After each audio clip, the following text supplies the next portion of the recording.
และสร้างเพิ่นสิมามื้อใดมือฮือมือตะแรงนี่แหละเพิ่นว่ามื้อฮื้อตอนแลงโดยคันลังกะซีก็พักกระจาดมาน่ะเพิ่นว่าคือตอนนี้น่ะคือตอนนี้ทั้งสร้างเพิ่นถ่าแต่สังกะสีกับผ้ากระตาดเนาะโดยและตอนนี้เพิ่นก็กำลังสิไปย่อเสาเฮือนบ้านน้องอูน้องอีเนาะมื้ออื่นเพิ่นย่อเพิ่นย่อแล้วแหละเพิ่นมาทางพี่ต่อเอาถ่าแต่ผ้ากระจาดกับสังกะสี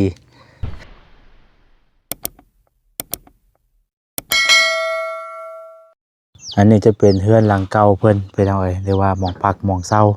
หลังเก่าเนาะเอาไปเบิ่งหม่องพักหม่องเซาใหม่เพิ่นไปเอาสิเป็นจังไดเนาะอันนี้ก็จะเป็นหลังใหม่พี่น้องเนาะตอนนี้ก็เลยยุกย่อตั้งขึ้นเป็นที่เรียบร้อยพี่น้องเอ้ยเนาะอันนี้ก็จะเป็นเฮือนของทางน้องตันน้องอึ้งพี่น้องเอ้ยปาโธมาอีกบ้านนี้เราเลยเนาะ เจ้าเอาพี่น้องเอ้ยห่างหายไปหลายมือเติบเนาะที่ว่าบ่ได้เข้ามาทางบ้านของน้องเอิงน้องตันเนาะกราบสบายดีเด้อสบายดีพ่อแม่พี่น้องเบิดสุขสู่คนพี่น้องเอ้ยพ่อกับซ่องบ่แซนคือเก่าเนาะเป็นวัดเป็นไอพี่น้องเอ้ยช่วงนี้ก็ได้เนาะกินถึงกินยากิน ป้ายาบ่ได้เลยช่วงนี้เนาะคือว่ากินยาตลอดเลยเป็นวัดเนาะอากาศลมหนาวพี่น้องเอ้ยช่วงหนึ่งนี้หนาวที่ซื่อแต่บ่ได้เป็นวัดเป็นไอแต่ว่าต้องมาอีกช่วงนี้เนาะแต่ว่าช่วงที่สองเนาะบ่รอดพี่น้องเอ้ยเป็นวัดเป็นไอ เอามื้อนี้ก็ทางบ่แซนเดินทางเข้ามาบ้านน้องอึ้งเนาะหรือว่าบ้านน้องตันนั่นแหละพี่น้องเอ้ยพอดีก็มีทาง FC เพิ่นคอมเมนต์มาบอกอยู่เนาะว่าเบาแซนว่าซั่นเนาะอันเพื่อนของน้องอึ้งน้องตันน่ะเข้าไปเบิ่งแน่ว่าซั่นเนาะว่าบ่แซนเว้าหยังไว้กับอันเพื่อนน้องเพิ่นน่ะนะพี่น้องเอ้ยเนาะว่าแต่ก่อนบ่แซนเคยแจ้งว่าสิซื้อสังกะสีแล้วก็ผ้ากระตาดเนาะให้เพิ่นน่ะนะพี่น้องเอ้ยเนาะแต่ว่าทางบ่แซนยังบ่ได้สั่งมาพอดีว่ายังบ่ฮู้ราคาพี่น้องเอ้ยเนาะยังบ่ทันได้ฮู้ราคาแล้วก็กับอันมื้อนี้ก็ได้ขึ้นมาคำนวณเนาะแล้วคุมราคาเดี๋ยวจะแจ้งให้เบิ่งพี่น้องเลยราคาที่เฮาไปเอามามื้อนี้พี่น้องเนาะเพราะว่าเฮาต้องฮู้ราคาก่อนฮู้ราคาก่อนแหละก็จังสิได้เอาบิลตัวนี้น่ะ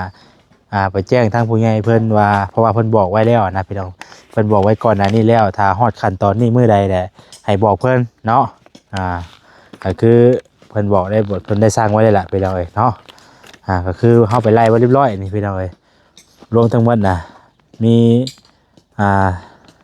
ผ้ากระตาด18แผ่นแล้วก็สังกะสีสังกะสี8ฟุต18แผ่นแล้วก็สังกะสี12ฟุต9แผ่นแล้วก็เหล็กตะปู2โลรวมเบิดพอดีทางค่าส่งนำ3,225,000กีบพี่น้องเอ้ยเนาะไล่บินมาแล้วมีแต่ อาจจะเป็นมื้ออื่นเพราะฉะนั้นจะสร้างมาให้มื้อนี้บ่ทันแล้วพี่น้องเอ้ยเป็นมื้ออื่นก่อนเนาะ ไปเดี๋ยวเราเข้าไปหาน้องอึ้งน้องตาลเพิ่นก่อน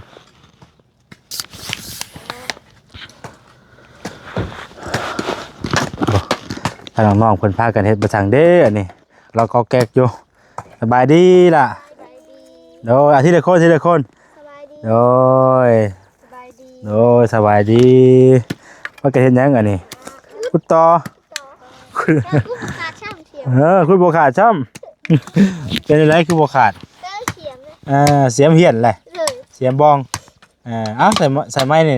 ใส่ไม้ให้บ่าวด้วยนี่ตัวเพิ่นขึ้นโค้งแล้วแหละนี่เนาะไว้ดีอันนี้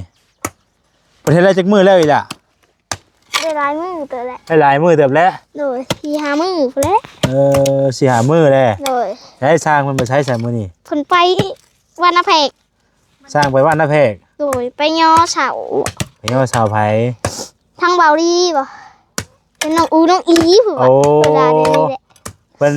ย่อเสาน้องอูน้องอีบ่โดยจะเพิ่นเว้าเพิ่นย่อมื้อนี้บ่ล่ะมื้ออื่นมื้อเพิ่นเครื่องไว้มื้อนี้เนาะโดยไปขุดไว้แบบนี้บ่โดยขุดไว้แบบคือของเจ้านี่บ่โดย เออทางอาลีพี่น้องเอ้ยโหหลังใหญ่เติบได้แบบพวกก็ได้เนาะ โดย จังแมทกูจังแมทนี่ บ่จัก โอ้โหบ่โอ้งามเนาะเออโอ้ข้างนอกเพิ่นก็พากันพันไม้พันตอกอยู่พี่น้องเอ้ยระวังเด้อ โอ้ยเสียง อืมตัวป้าไปนั่งอยู่พูดก่อนป้านั่งอยู่นี่ป้าว่าสิถามคนคนหนึ่งเนาะเบิ่งก่อนเบิ่งตัวเพื่อนเพิ่นก่อนเดี๋ยวเฮาสิย่างเลาะขึ้นเบิ่งพี่น้องเอ้ยเนาะ ขาดมี โอ้ตัวบ่ายมตูก็มีแหละเนาะ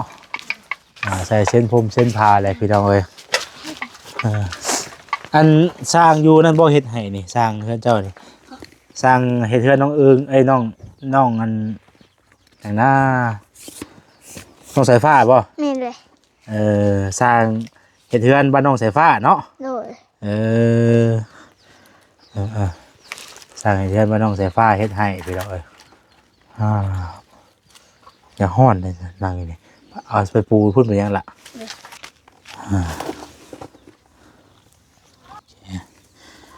ใช้เจ้าอยู่กับไผอันนี้ อยู่สองคน อยู่สองคน โดย แม่เจ้าไปไสล่ะ แม่ไปส่งสการ ไปส่งราชการ โดย ราชการคนอยู่ในบ้านนี่บ่ คนอยู่บ้านแน่บ่ เออไปแต่โดนแล้ว ในวานนี่เหรอ แต่บ้านนี่ โดย พ่อเจ้าได้ซะ ไปคือกัน เอ้าพ่อก็ไป โดย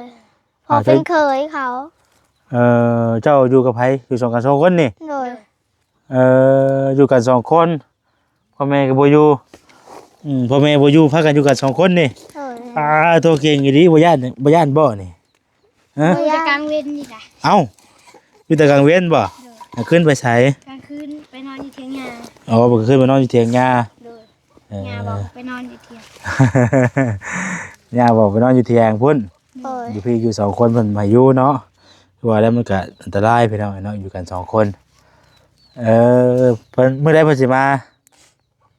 มือแรงบ่ดูมืออื่นตะแรงบ่ก็บ่จัก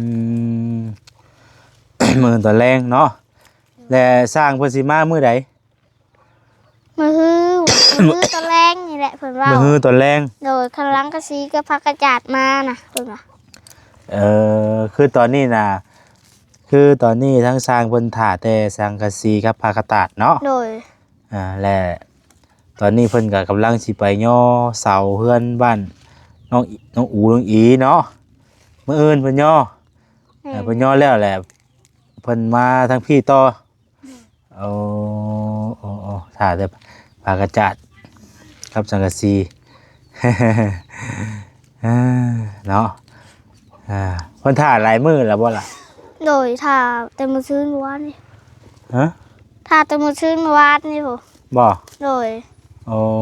ถ่ายแต่มื้อซื่นเมื่อวานนี้ โดย พอดีบ่าวก็กำลังมาแต่เซฟโปนพี่น้อยเนาะมื้อก่อนน่ะก็มาแต่เซฟโปนที่งานก็กำลังมาหาเพิ่นมื้อนี้วันนี้ก็กำลังลงมาแต่เซฟโปนมื้อนี้เมื่อวานนี้เนาะมื้อนี้ก็เลยมาหาเพิ่นมาแจ้งมาหยังน้องเพิ่นไว้ก่อนเนาะจังน้อยเพิ่นสิว่าบ่ใส่กี่ตัวแล้วนี่เนาะ เอาใส่กี่ตัวแล้วบ่มาเลย คิดอยู่บ่คิดว่ากี่ตัวอยู่บ่ บ่ ขายเวียกเนาะ โดย ขายเวียกก็เลยยังบ่ได้มาพี่น้องเนาะหลายมื้อเติบแล้วที่เฮาบ่ได้มามื้อนี้อันทางนี้ก็ได้มีไผได้เข้ามามื้อนี้ มีระบาดพัดไซ อ๋อระบาดพัดไส โดย เพิ่นเมื่อแล้วบ่ เมื่อแล้วเมื่อแต่หึงนะมาแต่เพลง มีเล่นว่าบ่าวไปเอาบินรายการมาไว้แล้วนี่ มีนี่ไปเอาเนาะเดี๋ยวจะให้เบิ่งก่อนนี่รายการที่โอแซนไปเอาไว้พอดี3,225,000เนาะทั้งหมดผ้ากระตาด18แผ่นแล้วก็สังกะสี8ฟุต18แผ่นแล้วก็12ฟุต9แผ่นแล้วก็เด็กตะปูโมง2โลแล้วก็ค่าส่งนำ200,000เพิ่นเอาเพิ่นบวกเข้ากันเนาะผ้ากระจาดนี่แผ่นละ80,000บางหม่องก็90อิงตาม70เนาะบ่คือกันพี่น้องเอ้ย ตามบางห้านแต่ว่านี่ก็ถือว่าถึกจุดอยู่บางห้านนะเอาไปละแสนก็มีบางห้านนั่นนะถ้าช่วงนี้ผักกาดตาต้องจะไหม้แน่มันจะมาใหม่แน่พี่น้องเอ้ยเนาะประมาณนี้พี่น้องเอ้ยสังกะสี9 ฟุตนี่แผ่นหนึ่ง65,000 กีบตัว8 ฟุตนี่แผ่นละ50,000ประมาณนี้เนาะเพื่อนวายเสียวัดมาเพลน้องๆมันว่าวันนี้ด้วยเว้ยเนาะบ่สบายเป็นวัดพี่น้องเอ้ยเนาะอากาศเที่ยวกินแต่ยาอยู่วันมื้อโอ้ยอยู่ทงไห้ทงนาคือน้องหยังวะน้องน้องตันนี่แหละบรรยากาศดีเนาะ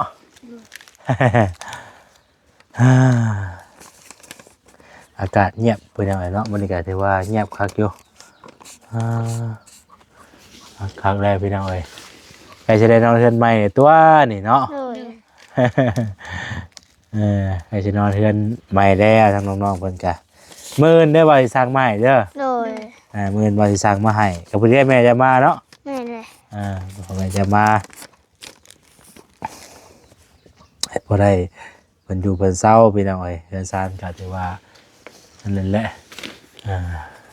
เอาผักกาดตาดเนาะ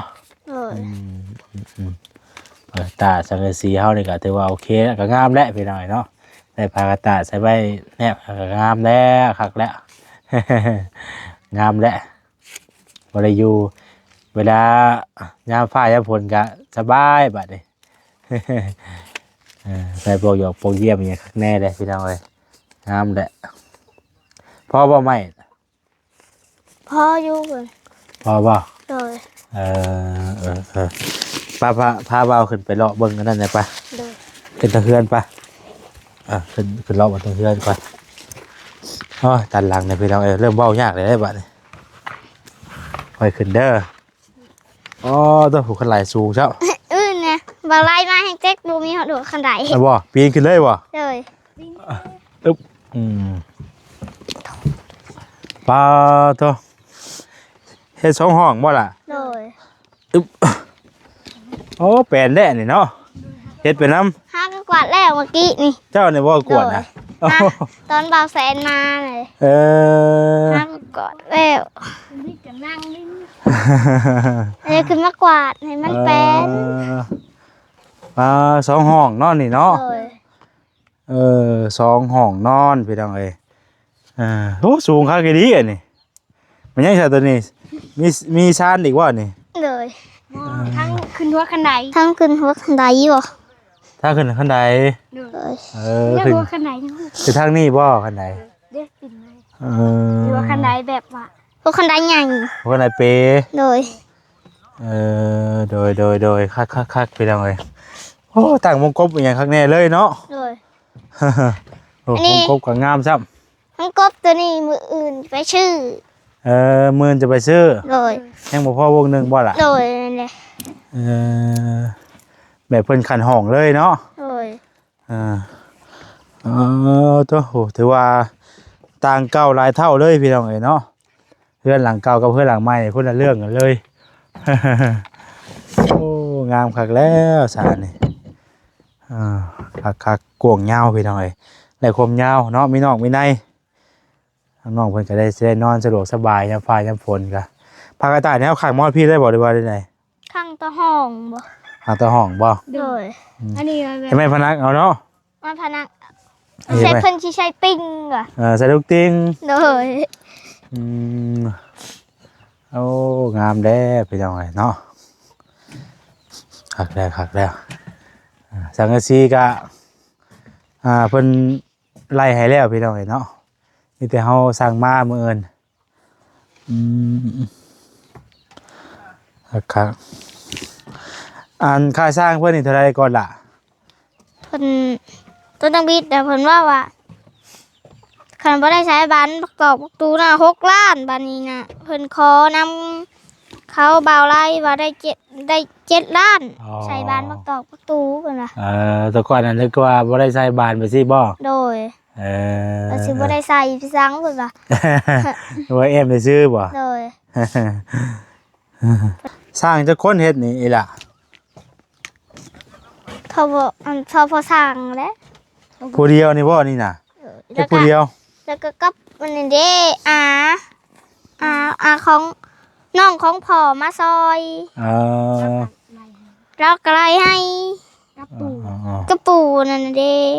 ถือว่าไวอยู่เพิ่นเฮ็ดกันเนาะ โดย อ่า บ่แซนกินข้าวแล้วบ่ โดยบ่าวกินมาแล้วล่ะ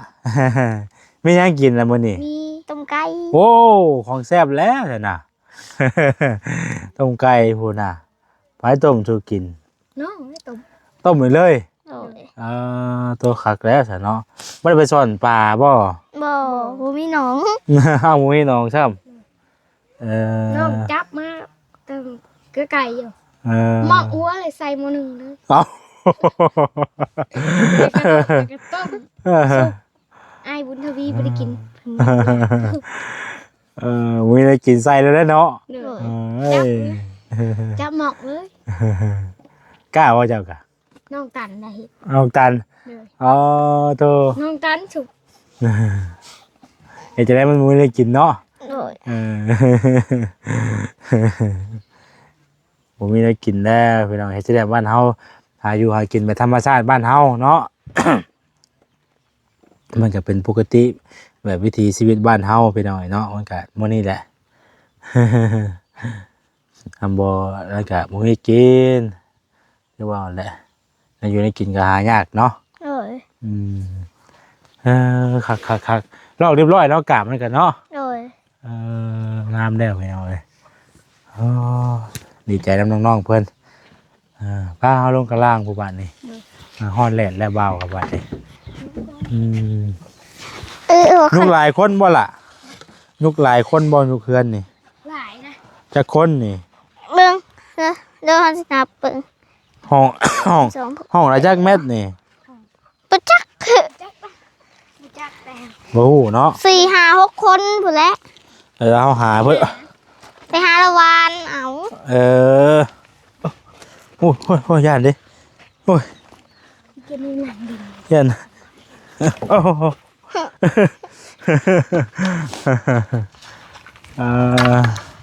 เอาไว้ว่าเฮาละวานเพิ่นมาเนาะ โดย โตเฮาขึ้นไปเทิงก็คือว่าสูงพี่น้องเอ้ยเนาะมาเฮาลงมาพี่ก็คือจังว่าก็บ่ได้ว่าสูงบ่ได้น่ะเนาะ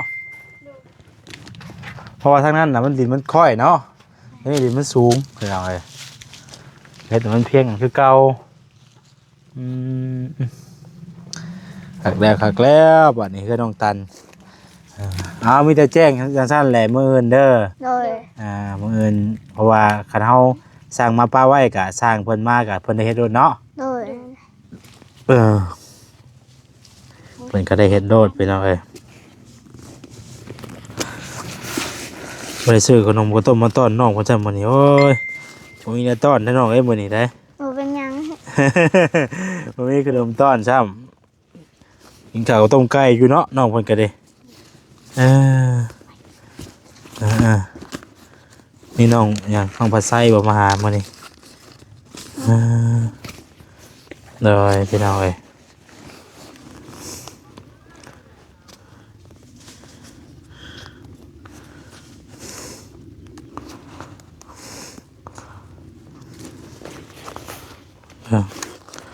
เอาเงินให้น้องมันก่อนพอได้ซื้อน้ำซื้อน้ำกิน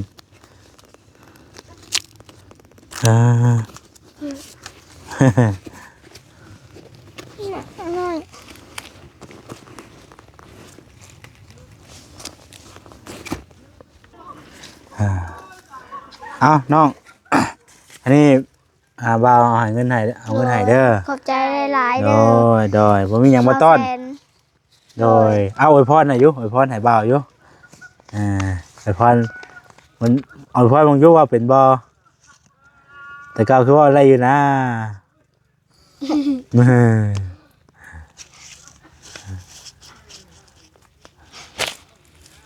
ว่ามองดูว่าเป็นบ่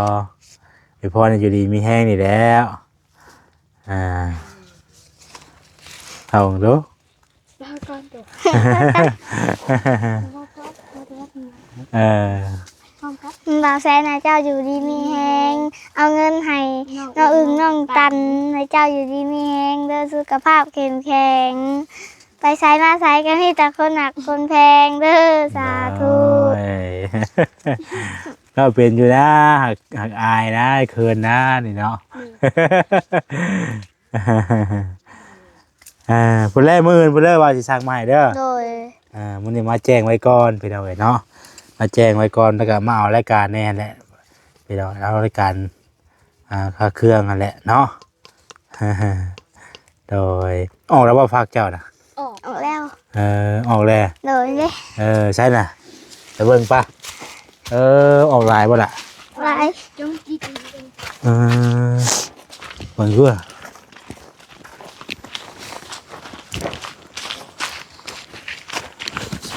เด้ โอ้ ปลูกหลายๆเด้อ โดย โอ้งามเด้นี่เนาะ